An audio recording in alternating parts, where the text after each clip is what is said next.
Rashida Ferdinand is a ceramic artist. She's working on a number of pieces for an upcoming show. This stains the crevices, so it brings out the texture. She has spent the last month working here at the Djerassi Resident Artists Program, among the outdoor sculptures and rolling hills of Woodside, California. This is the artist retreat founded by Dr. Carl Djerassi in memory of his daughter. The chance to work here is important for Rashida because she no longer has a usable studio back home in New Orleans. There was a wave of water that came towards my house and my studio from the levee. My home is in the lower Ninth Ward, and my studio is in the lower Ninth Ward. Rashida is one of 4 displaced Gulf Coast artists spending time at Djerassi this year. Dennis O'Leary is the executive director. We feel that they were displaced physically from their locales, their studios, their homes, and we think they were probably displaced psychologically as artists, that they needed a time and a place to be able to sort of re-engage themselves with the creative process. And we thought that this was just an opportunity too good for them and too good for us, and we were supported by a big grant from the James Irvine Foundation, and it's not just the Djerassi program that's doing this, but all the residency programs in California. This is the Media Art Studio. Michael Patrick Welch is spending a month here as well. He's a writer and a teacher, and he too lives in New Orleans' 9th Ward. The water moved in this way toward the river. So there's Uptown survived, and the French Quarter survived, and the Marigny, and the Bywater where we live. And then it's like across the Industrial Canal, and everything is gone. But anyway, also beyond that little swath, everything is gone. Michael's previous book told the story of moving to New Orleans. He's working on a collection of essays about Hurricane Katrina. All the stories revolve around his pet goat named Chauncey. Well, during the evacuation, it was sort of like every place that we ended up had something to do with the goat. Like, oh, I know where you can stay where they have a garden. And then we ended up living on a goat farm, actually, for a month, like on this house in the goat farm, so that's like part of the book.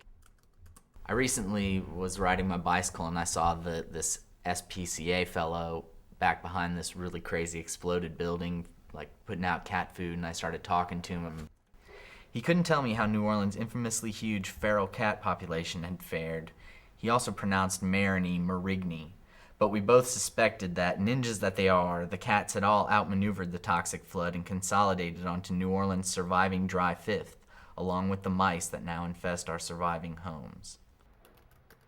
A couple nights later, he actually showed up with this 50-pound bag of goat food, and standing next to him was his twin brother with another 50-pound bag of goat food, and he was like, oh, my brother wanted to come over and see the goat. And so these like SPCA guys with 100 pounds of goat food like came in my house, like, you know, it's because of the hurricane.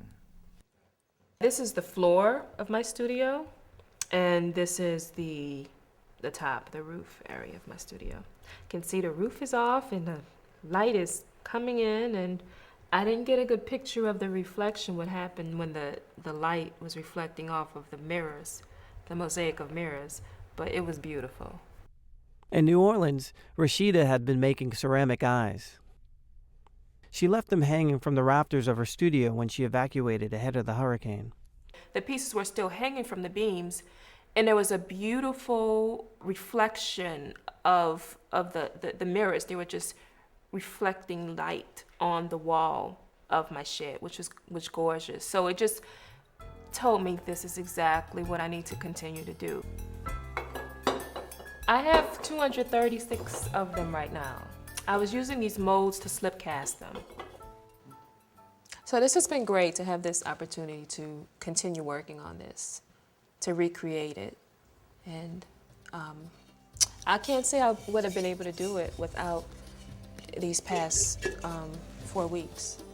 It has affected who I am, and it has affected my work, and it's making me think about why I create even more. So it gives me another I want to say level to who I am, and that's with any experience. I'm having some sort of physical and mental rehabilitation from not having to be around New Orleans, because I really want to live there, but it's pretty hard, just like on every part of you, you know. And